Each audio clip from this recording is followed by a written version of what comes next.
సర్వాధికారియు నిరంతర స్తోత్రార్హుడు యేసుక్రీస్తు ప్రభువారి ప్రశస్త నామంలో ఉదయకాలపు వర్తమానాల కొరకు ఎదురు చూస్తున్న మీ అందరికీ ఇమాన్యుయల్ మినిస్ట్రీస్ తరపున మా హృదయపూర్వకమైన వందనాలు శుభాలు తెలియచేస్తున్నాను. క్రీస్తునందు మాకు అత్యంత ప్రియమైన దైవజనమా, ఎలా ఉన్నారు? గడిచిన రాత్రి కుటుంబంలో కుటుంబ ఆరాధన జరిగిందా? ఈ అరుణోదయపు దినాన లేచి ఉదయకాలం అరుణోదయపు గడియ ప్రార్థన చేసుకున్నారా?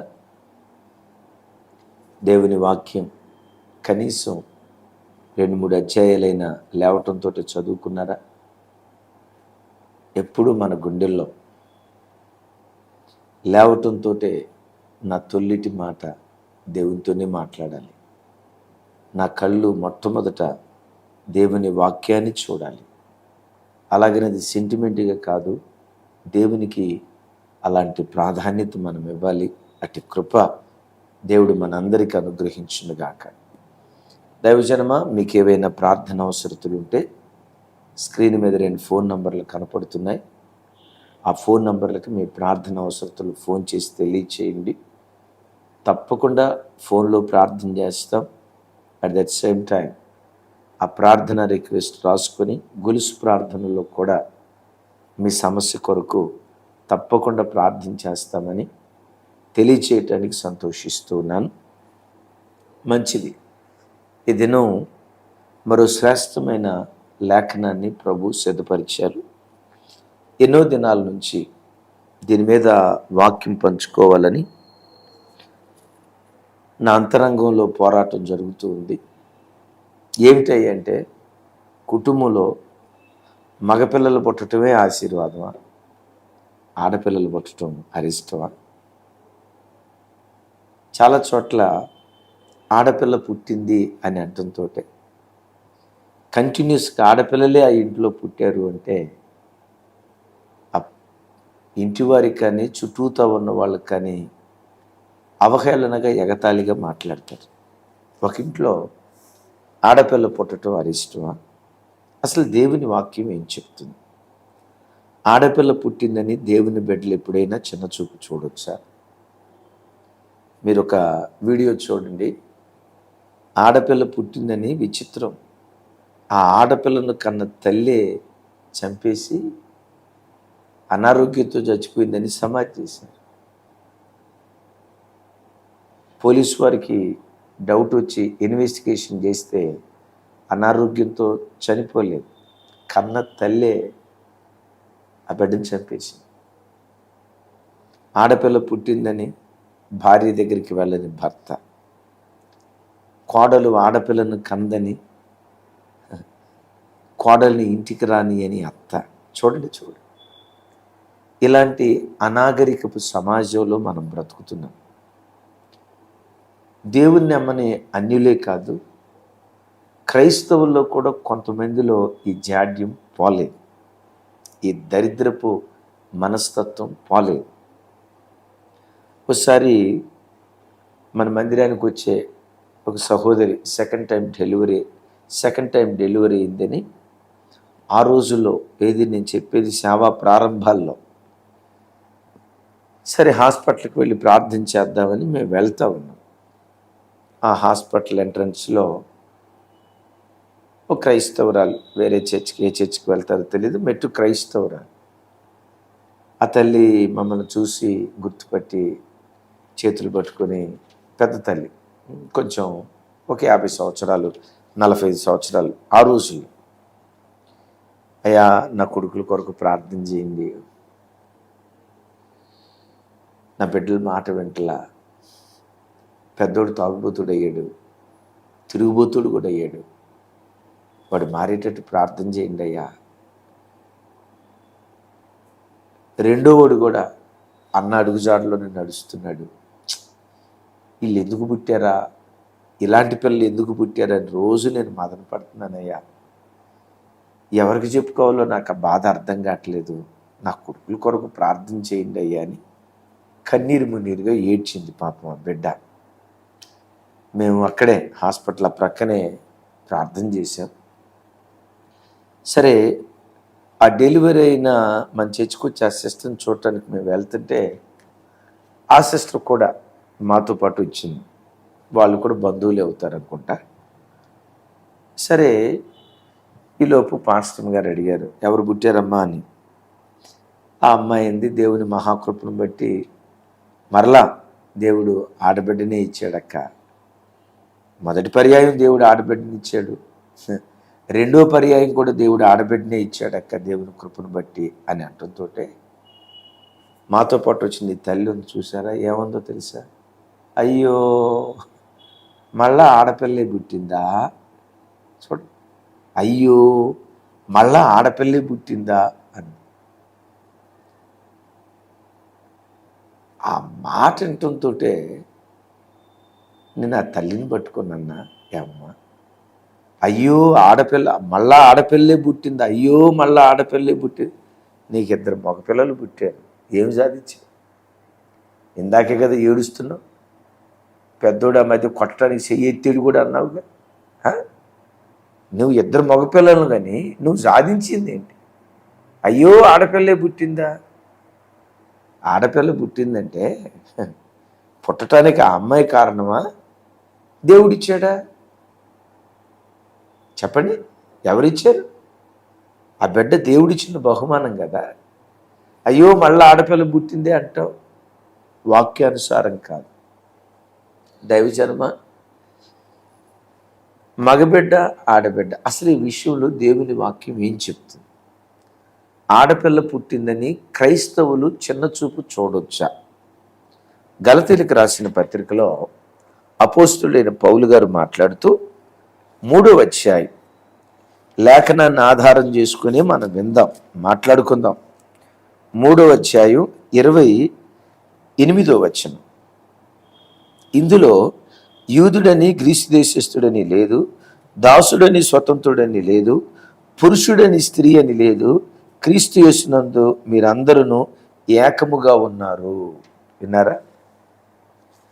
మరో చోట అంటాడు, పురుషుడని స్త్రీ అని భేదం లేదు, క్రీస్తు యేసునందు ఇద్దరూ సమానమే అంటాడు.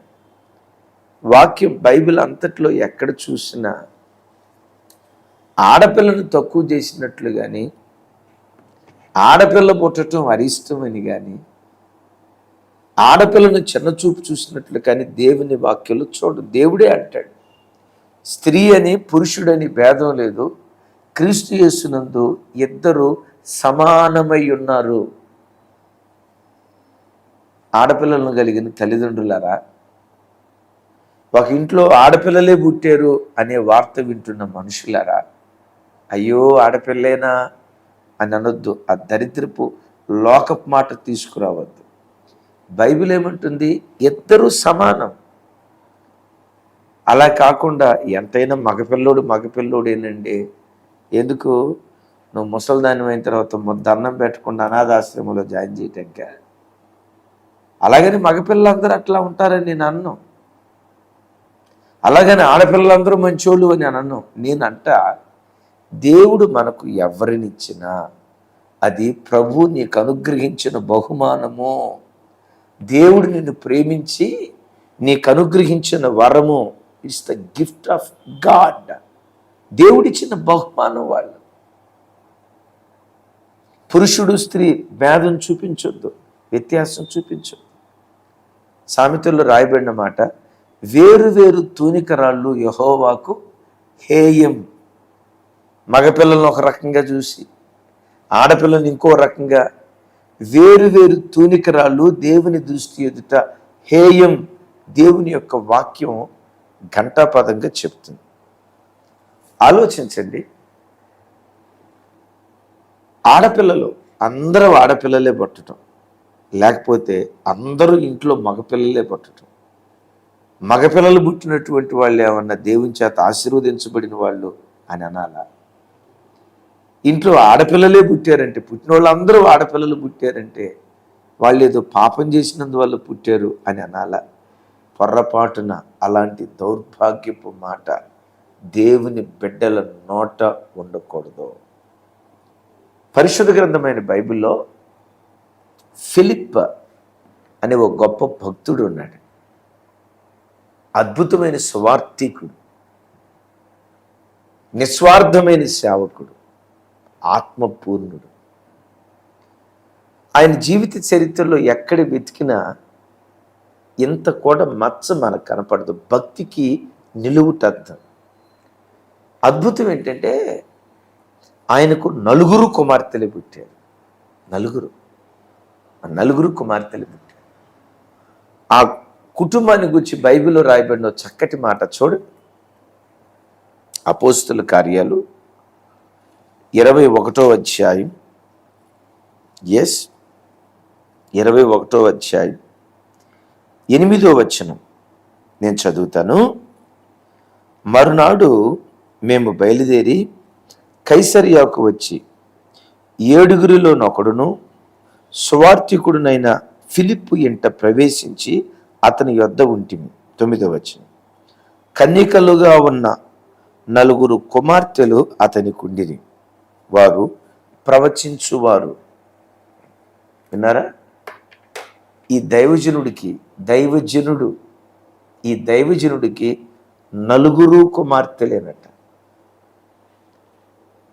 ఈ దైవజనుడి భక్తి జీవితం చూస్తే ఈయన సువార్త ద్వారా, అదే నపుంసకులది కందాకే మంత్రి ఉన్నాడు కదా, కందాకే దగ్గర మంత్రిగా, ఆర్థిక మంత్రిగా పనిచేస్తున్న ఆయనకు బాప్తిస్మం ఇచ్చింది ఫిలిప్ గారు. రైట్? నాకు బైబిల్లో అతని నిస్వార్థతను గూర్చి నాకు ఇన్స్పిరేషన్ ఏంటో తెలుసా?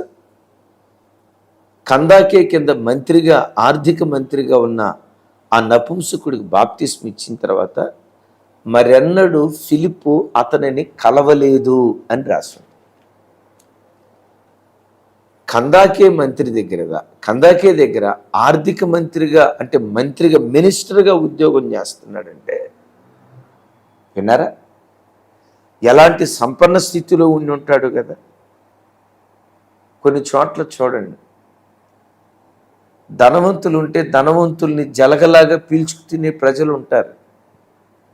ఇటు సేవకుల్లో ఉంటారు, బాబాల్లో ఉంటారు, ఆ స్వాములు, అన్ని వర్గాల్లో ఉంటారు. ధనవంతుడు చర్చికి వచ్చాడంటే జలగలాగా పీల్చుకునే బ్యాచ్ ఉంటుంది. ఎక్కడున్నాడు వెతికి వెతికి వెతికి ఆ ఇంటికి వెళ్తారు. నేను ఎవరిని కించపరచట్లేదు. 1, 2, 3 తారీఖుల్లో కొంతమంది సేవకులు ఇంకా వాళ్ళకి సేవ ఏముండదు. ఉద్యోగస్తులు ఇంటికి, ఆ ఇంటికి, ఈ ఇంటికి విజిటింగ్ చేసుకుంటూ వెళ్తారు. సేవ ఉండదు. సంఘాలు కట్టుకుందాం, ఆత్మను ప్రభు తట్టు తిప్పుదాం, ఇది ఉండదు. 1, 2, 3, 4 తారీఖులు మొత్తం గవర్నమెంట్ ఉద్యోగస్తుల చుట్టూతో తిరుగుతూ ఉంటారు. ఈ ఫిలిప్ ఎంత నిస్వార్థపరుడంటే తన వాక్యం ద్వారా ఒక ఆర్థిక మంత్రిని మార్చిన తర్వాత అతన్ని కలవటానికి మరెన్నడూ వెళ్ళలేదు. అంటే నిస్వార్థమైన దైవజనుడు అతను అని చెప్పటానికి ఇంతకు మించిన నిదర్శనమే ఉంది. ఆత్మచేత కొనిపోబడిన దైవజనుడు. 7 సువార్థికుల్లో ఒకడు. అంటే అపోస్తుల తర్వాత స్థానం సువార్థికులది. 7 సువార్థికుల్లో అతను ఒకడు. అలాంటి గొప్ప దైవ సేవకుడికి 4 కుమార్తెలు. ఆ కుమార్తెలు ఎలాంటి వారు తెలుసా? 4 కన్యకులు, ప్రవచించువారు. ఆ బిడ్డల్ని ఎంత అద్భుతంగా పెంచాడు కదా తల్లి. ఆ కుటుంబాన్ని చూడండి. 4 కన్యకలు. కన్యకలు అంటే వాళ్ళ పవిత్రతను, కన్యత్వాన్ని కాపాడుకున్నారు. అట్ ద సేమ్ టైం ప్రవచించేటువంటి వారు. ఎలాంటి గొప్ప పెంపకం ఆ తండ్రిది. ఈ వాక్యం వింటున్నా, అమ్మ ఆడపిల్లల్ని ఇచ్చాడా? Praise god. వాళ్ళు యేసయ్య నీకు ఇచ్చిన బహుమానాలు. యేసయ్య వాళ్ళు నీకు ఇచ్చిన బహుమానాలు. మగబిడ్డల్ని ఇచ్చాడా? Praise god. దేవుడు ఎవరిని నీకు ఇచ్చినా వాళ్ళను నువ్వు ఎలా పెంచుతున్నావు అనేది ప్రాముఖ్యం. 4 పిల్లల్ని కని తాగుబోతోళ్ళను చేసి సాధించేదేంటి? 4 పిల్లల్ని కానీ ఒక్కడూ సరిగ్గా మందిరానికి రాకుండా, మోకరించి ప్రార్థన చేయకుండా, దేవుని సేవకు సహకరించకుండా 4 పిల్లలు కాదు 40 మంది కొడుకులు కానీ ఉపయోగం ఏంటి? అలాగే నేను ఆడపిల్లలకు సపోర్ట్ చేయట్లేదు సుమి. క్రీస్తు యేసునందు ఇద్దరూ సమానమే. అయ్యో ఆడపిల్లే పుట్టిందా, కొంతమంది మాట్లాడతారు లోకపు మాటలు. అయ్యో మీకు మగ దిక్కు లేదా? చూడండి, ఏ దిక్కు అంట?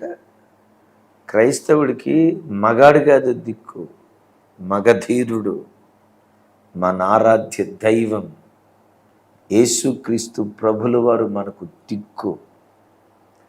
మాంస సంబంధమైన ఏ మనుషుడు కాదు మనకు దిక్కు. యెహోషాపాతు అంటాడు కదా, దేవుని వైపు చూసి, దేవా మా దిక్కు నీవే. పిచ్చోడా, మగ దిక్కు కాదు నీకు దిక్కు, అలాగని ఆడదిక్కు కాదు నీకు దిక్కు. నీ దిక్కు దిశ ఏదైనా ఉన్నదంటే అది నీ దేవుడు మాత్రమే. ఆమేన్. పరిశుద్ధ గ్రంథమైన బైబిల్ స్త్రీకి ఎంత ప్రాధాన్యత ఇచ్చిందో బైబిల్లో కొన్ని సందర్భాలు మీకు జ్ఞాపకం చేస్తాను. ఎవ్వరూ ఇక మీదట ఆడపిల్లని పొర్రపాటున చులకనగా మాట్లాడద్దు.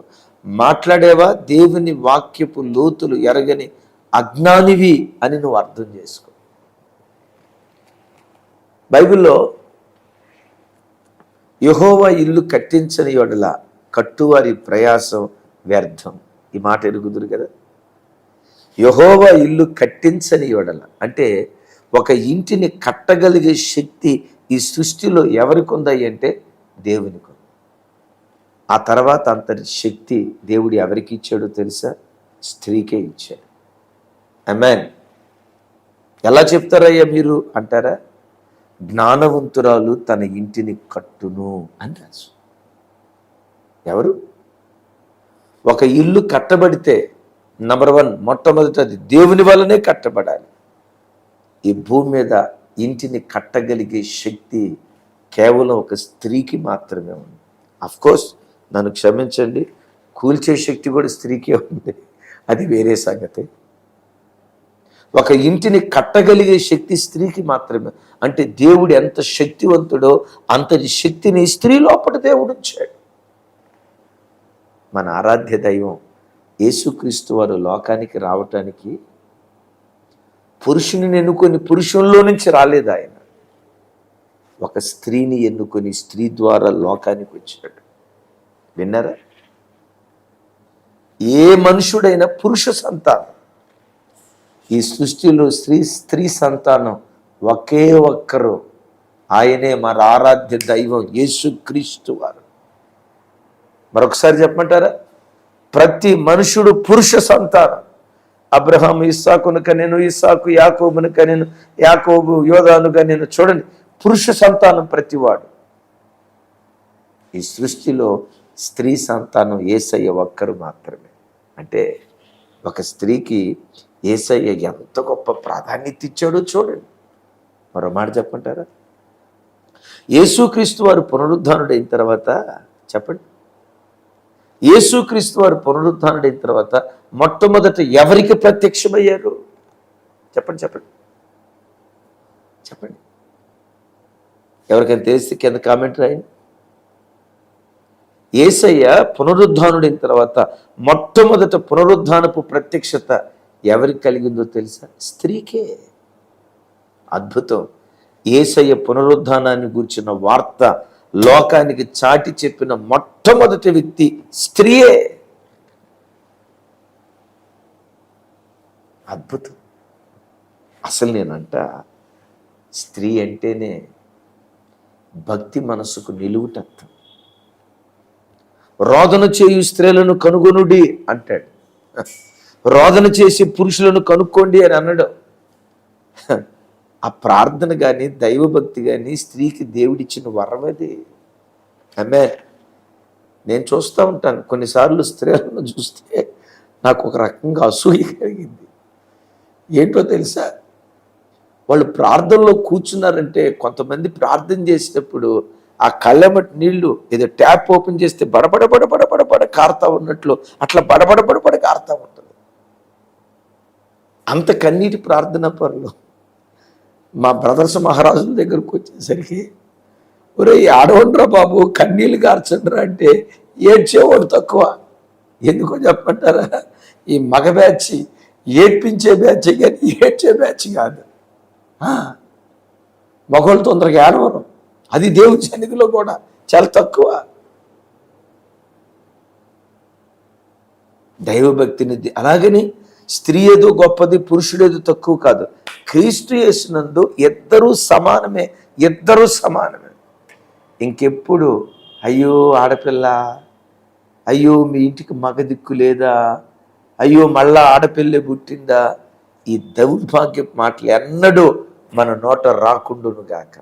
కొంతమంది చూడండి, ఎంత వాక్యం విన్నా కుక్కతో కొంకర అంటారు చూసారా, ఏ దరిద్రపు మాటలు వస్తూ ఉంటాయి. కొంతమంది ఎంత వాక్యం విన్నా. మా చిన్నప్పుడు శివరాజ్ మాస్టర్ అని ఎప్పుడు ఒక మాట అనేవాడు, ఎలుక తోలు తెచ్చి ఎంత ఉతికినా నలుపు నలుపే కానీ తెలుపు రాదు. ఒరే ఆడపిల్ల మగపిల్లి భేదం లేదురా, వాక్యంలో ఇద్దరు క్రీస్తు యేసునందు సమానం అంటుంది. ఆ దౌర్భాగ్య మాటలు రానివద్దు అని ఎంత చెప్పినా ఎలుక తోలు తెచ్చి ఎంత ఉతికినా నలుపు నలిపే కానీ తెలుపు రాదు అన్నట్లుగా ఈ వంకర మాటలు మాట్లాడుతూనే ఉంటారు. ఇంకెన్నడూ క్రైస్తవుడా మన నోట ఆ మాటలు రాకూడదు. కొన్ని సందర్భాల్లో ఆయా ప్రాంతాల్లో ఉన్న సామాజిక దురాచారాన్ని బట్టి ఆడపిల్ల అంటంతో ఒక చిన్న చూపు చూస్తారు. ఏంటి? ఒకటి, ఆడపిల్ల పుట్టిందంటే కట్నం ఇయ్యాల. ఇక్కడ రెండు మాటలు చెప్తాను. మొదట, ఒక తండ్రి తను సంపాదించిన ఆస్తిలో కొడుకుకు వాటా ఇస్తారు, కూతురుకు వాటా ఇవ్వకూడదా? కూతురు కూడా హక్కుదారురాలు. బైబిల్లో మనం సంఖ్యాకాండంలో చూస్తాం. సంఖ్యాకాండంలో ఆ కుమార్తెలు వచ్చి మా తండ్రి స్వాస్థ్యంలో, మా తండ్రి ఆస్తిలో మాకు స్వాస్థ్యం ఏదని మోషేని అడిగితే, ఆడపిల్లకు ఆస్తిలో వాటా ఇటు వాక్యానుసారమేనా అని మోషే దేవుని సన్నిధిలో ప్రార్థన చేస్తే, అబ్బా ఆ మనసున్న గొప్ప దేవుడు అంటాడు, ఆడపిల్లల్ని చిన్న చూపు చూడొద్దు, ఆ ఆస్తిలో వాళ్ళకు కూడా వాటా ఇవ్వండి. చూడండి, మన మనస్సులో ఉన్న ఆ సంకుచిత భావం, మన ఆస్తిలో వాటా ఆడివుడికో మన కూతురికి ఇస్తున్నాం. రెండవది, ఎప్పుడు ఆడపిల్ల దగ్గర కట్నం తీసుకోకూడదు, ఎప్పుడు కట్నం తీసుకోకూడదు. ఆడపిల్ల తీసుకొచ్చే కట్నం మీద బతికేవాడు నేనంట అసలు ఆడే చెప్ప. మన ఆడపిల్ల తల్లిదండ్రులు ఆడపిల్లకు ఆ ఆస్తిలో ఆడపిల్ల కూడా హక్కుదారురాలు, నో డౌట్. ఇప్పుడు ఆ తల్లిదండ్రులు పేదవాళ్ళు అనుకో, అప్పులు చేసి నీ కట్నం ఇవ్వాలా? అసలు క్రైస్తవుడు కట్నం తీసుకోవచ్చా? మన ప్రాంతాల్లో ఉన్న ఒక దౌర్భాగ్యపు దురాచారం ఏంటో తెలుసా? అమ్మాయికి పెళ్లి చేసి అత్తారింటికి పంపించేటప్పుడు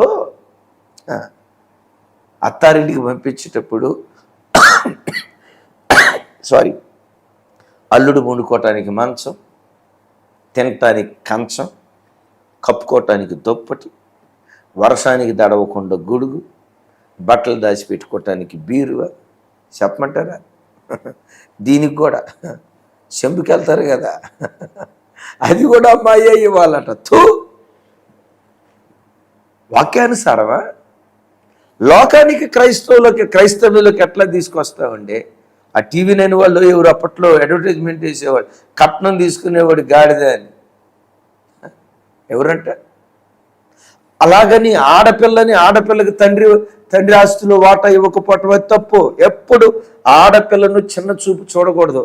అసలు ఆడపిల్ల అనే పేరు, సరే ఆ పేరు మాధుర్యం, కొంతమంది ఆడపిల్ల బిడ్డ ఎక్కడున్నా నీ బిడ్డే, ఆడబిడ్డ కాదు ఏడబిడ్డే. సరే, ఎందుకు ఆ తెలుగు పదం వచ్చిందో నాకు తెలియదు. సరే, అది కాదు, ఇప్పుడు మళ్ళీ అది కాంట్రవర్సీ అయిపోతుంది. మరికొన్ని సందర్భాల్లో ఆడపిల్ల తల్లిదండ్రులు అంటే చాలు. చూడండి, ఆడపిల్ల తల్లిదండ్రులు అంటే అల్లుడికి గోంగూరలో పురుగులాగా. అమ్మాయిని ఇంటికి తీసుకొచ్చేటప్పుడు అంట మీరు ఎన్నుంటారు, అల్లుడు కాళ్ళు గడిగి కన్యాదానం చేయాలంట. ఎవరి కాళ్ళు ఎవరికి అడగాల? అల్లుడు కాళ్ళు మామకు అడగాల. అల్లుడు వయసు 25, మామయ్య వయసు 50 సంవత్సరాలు. వయసుకు విలువ ఉండదా? అంటే ఇక్కడ జెండర్కే విలువ ఉంటుందా? 50 సంవత్సరాల వయసు కలిగిన పెద్ద ఆయన, 60 సంవత్సరాలు కలిగిన వృద్ధ తండ్రి, 25 సంవత్సరాల వయసు కలిగిన కుర్రోడు కాళ్ళు గడిగాడు. ఆడు కాళ్ళు పట్టుకున్నాడంటే అది ఆశీర్వాదమా శాపమా? ఆడపిల్ల తల్లిదండ్రులు అల్లుడు కాళ్ళు పట్టుకోవటం ఇది లోకపు పద్ధతి. క్రైస్తవ్యం దీన్ని ఒప్పుకోదు. ఇంకా బైబిల్లో చెప్పాలంటే దైవజనుడైన మోషే తన మామ ఇత్రో వచ్చినప్పుడు తన మామకు ఎదురుగా వెళ్ళి సాష్టాంగపడి నమస్కారం చేశాడట. ఎవరు? మామకి అల్లుడు సాష్టాంగపడి నమస్కారం చేశాడట. This is Bible culture. అల్లుడు కాళ్ళు పట్టుకోవటం, అల్లుడు కన్యాదానం కాళ్ళు గడగటం ఇది వాక్యానుసారం కాదు దైవజనమ. అందుకని నేనంట ఈ వాక్యం పరిశుద్ధ గ్రంథమైన బైబిల్ ఇందులో కాదు బంధించబడి ఉండాల్సింది. ఈ నల్లట్ట ఎర్రట్ట తెల్లట్లో కాదు బంధించబడాల్సింది. ఈ వాక్యం 5.5 అడుగుల 6 అడుగుల నీ శరీరంలో నీ ఒంటిలో ఈ వాక్యం బంధించబడాలి. నరనరాన దేవుని వాక్యం నీలో జీర్ణించుకుపోవాలి. వాక్యం నీలో ఉండటమే కాదు, నీ వేసే ప్రతి అడుగు వాక్యానుసారమై ఉండును గాక. క్రీస్తు యేసునందు పురుషుడని స్త్రీ అని భేదం లేదు. ఎవరిని ప్రభు మనకిచ్చిన ఫిలిప్పులాగా కన్యకులుగా, పవిత్రమైన పిల్లలుగా, ఆత్మపూర్ణులుగా, ప్రవచించేవారిగా, ప్రభు పనికి ఉపయోగపడేవారిగా వారిని పెంచుదాం. ఆడపిల్లలను కలిగిన తల్లిదండ్రులారా, ఆ బిడ్డలను చూసినప్పుడల్లా యేసయ్యా నాకు ఇచ్చిన బహుమానాలు వీళ్ళు స్తుతించండి, ఎప్పుడు సనగొద్దు. అందుకు ప్రభువుకు మహిమ కలుగునుగాక. కొసమెరుపు ఒక మాట చెప్పమంటారా? ఎంతమంది కొడుకుల్నిచ్చినా, ఎంతమంది కూతుర్నిచ్చినా ఏ బంధం మనకు శాశ్వతం కాదు. లోకానికి ఒంటరిగా వచ్చాం, ఒంటరిగానే వెళ్ళిపోతాం. శాశ్వతమైన బంధం ఏదైనా ఉన్నదంటే దేవునితో నీకుండే అనుబంధమే శాశ్వతం. ఆ బంధాన్ని కాపాడుకుంటూ ప్రభు కొరకు బ్రతుకుదాం. అట్టి కృప ప్రభు మనందరికీ దయచేయునుగాక. ప్రార్థన చేస్తాను, కళ్ళు మూసుకోనండి. సర్వశక్తి గల తండ్రి, సకల ఆశీర్వాదాలకు కారణభూతుడా, మీకు వందనాలు. మాతో మీరు మాట్లాడిన దివ్యమైన మీ మాటకై స్తోత్రాలు. ఆడపిల్ల పుట్టిందని అలుసుగా మాట్లాడదు. అలాగని మగపిల్లలు పుట్టినవారు వాళ్ళేదో కిరీటాలు సాధించినట్టు కాదు. క్రీస్తు యేసునందు ఇద్దరూ సమానమే. మాకిచ్చిన మా యవన బిడ్డల కొరకు స్తోత్రాలు. ఫిలిప్పు తన కుమార్తెలను పెంచినట్లుగా మాకిచ్చిన మా బిడ్డలను మీ కొరకు మేము పెంచాలి ప్రభా. అట్టి కృప ఈ వాక్యం వింటున్న ప్రతి తల్లికి, ప్రతి తండ్రికి యేసు నామమున మీరు దయచేయుదురుగాక. అట్టి కృపతో ప్రతి బిడ్డను అభిషేకించుదురుగాక. చేతులెత్తి నీ ప్రజలను దీవిస్తున్నాను అయ్యా. మా కుటుంబాల్లో మా పిల్లలకి మీరు ఇచ్చిన సంతానం కొరకు స్తోత్రం. మగబిడ్డలైనా ఆడబిడ్డలైనా మీ నీడలో పెరగాలయ్యా, నీ మహిమ కొరకు పెరగాలయ్యా, నీ వారిగా పెరగాలయ్యా, మీ నీడలో వర్ధిల్లాలయ్యా. ఆ కృప ప్రతి బిడ్డకు అనుగ్రహించి సమస్త ఘనత మహిమ ప్రభావాలు మీరే పొందుకోమని యేసు నామములో పొంది ఉన్నాం తండ్రి. తండ్రి అయిన దేవుని ప్రేమ, కుమారుడైన యేసుక్రీస్తు వారి దివ్య కృప, పరిశుద్ధాత్మ దేవుని సహవాసం మనకు సకల పరిశుద్ధులకు సదా తోడయుండి నడిపించునుగాక. ఆమేన్. Thank you. కృపా సమాధానాలు మనందరికీ తోడయుండునుగాక.